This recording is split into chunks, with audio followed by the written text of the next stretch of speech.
Hello guys! For today's video, gagawa tayo ng cheesy milky donut. First step, maglagay tayo ng 3 itlog. Dapat 3 buong itlog ang ilagay natin. Katulad pag nagmahal tayo, buong buo talaga. O, diba? Charot! O, ayan tuloy. May nahulog na shell. Kailangan tanggalin natin yan at baka tayo mabilakukan pa. Next step, maglagay tayo ng butter. So, yung butter natin is 160 grams. Pero dyan, hinati ko muna. And then, 20 grams of yeast. So, yung yeast ay pampaalsa.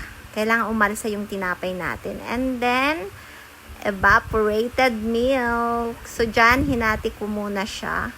At pag nagmahal tayo, kailangan hindi ibigay lahat. Kasi pag binigay mo lahat, ay nako, iyak ka, ganun. And then, next step is ilagay na natin yung bread flour natin. So, ang paglagay natin ng ating harina sa ating mixture bowl is kalahati lang din. Para hindi tayo mahirapang maghalo.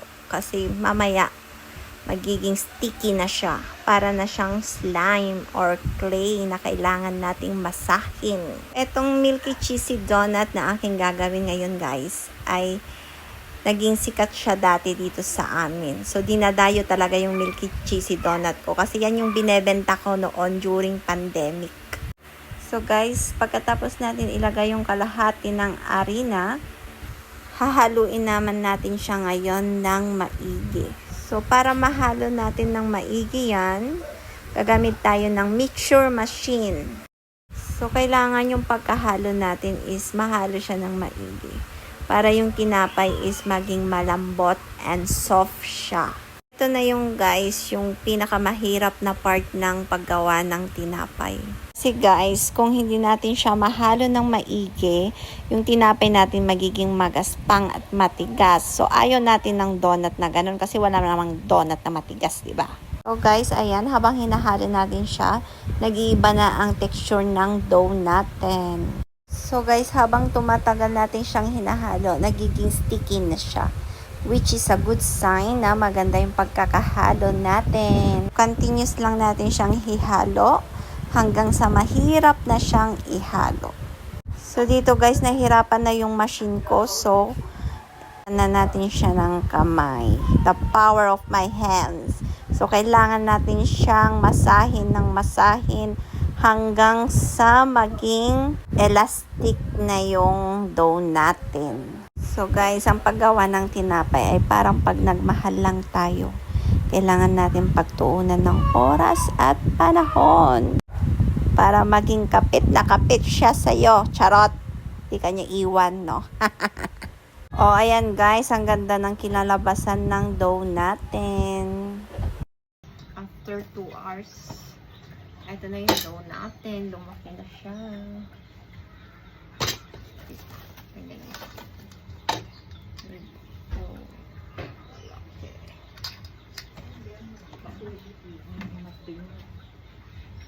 So, ayan, ship na natin siya. Next na ating gagawin ay imamasa na natin yung tinapay natin. Ito yung pinakamahirap na part, guys, ang magmasa. Dito lumalabas yung galing ko sa pagmamassage. So, bilog-bilugin lang natin yan katulad ng pambibilog sa'yo ng ex mo. Pagkatapos ay ilagay na natin sa Tupperware para hindi mayupi o ma-deform ang ating donut. Gawa tayo ng 1, 2, and 3 trays. So, total of 40 pieces. So, yan. So, gumawa ako ng parehaba, 2 lang. Kasi yung dating donut na binibenta ko is ganito yung shape. Ngayon, iniba ko na siya. Bilog. Para donut talaga. Mamaya, lulutuin natin siya. Deep fry natin. Maliligo muna ako. Bago na ako magmasa. Ayan guys, ininit ko na ang mantika at unti-unti ko nang nilagay yung mga donut natin. Lutuin lang natin siya ng mga 10 minutes. Wait natin until maging golden brown ang ating donut. I'm so excited na guys na matikman ito ulit. Kasi ang tagal bago ako nakapagluto uli ng donut. So, ayan guys, unti-unti na siya nagiging golden brown. Baliktarin natin ulit siya. So, dati guys, noong pandemic, ito yung naging business ko. Dati ang bentahan ko dyan is 10 piso ang isa. Pero ngayon, medyo nagmahal na mga ingredients. So, yung costing ko ngayon is 700 pesos. Dati, nasa 500 pesos lang ang costing nito.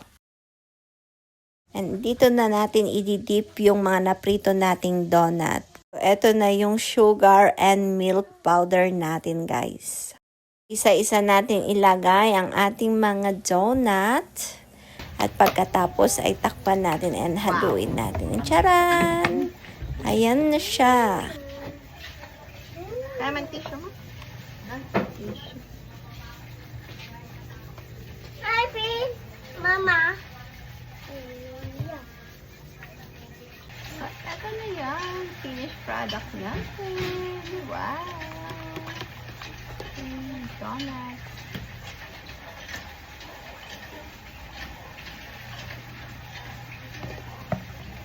Natin. So guys, habang kumakain ako dyan, ay pinatawag ko yung mga bata para patikimin natin sila na niluto nating donut. O nga guys, andito na sila. Yun na ako matikman nilang donut. Tikman nyo na, oh. Dali. Tignan nyo. Ay, Delwish. Kaman naman niya. Laman naman na naman na imas. Ano na? Naimas? Naimas? Very good. Good. Very good. Oh.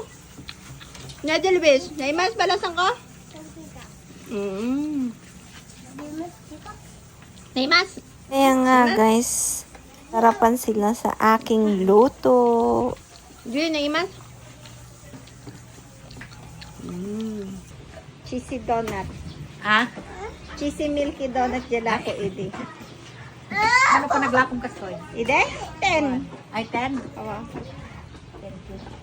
Tama naman. Ay, nagarit kaya. Ha? Naman. May mas na Hindi na kaya. cheesy. Ito naman si Aling Madam Maliit, nangingialam. Pinakialaman ng aking Anong donut. ginagawa mo? Gawa ng Kayam donut. Anong donut mo? Kayam tayo ti agarami ti kapoy. May masante. Wow, galing naman yan. Wow.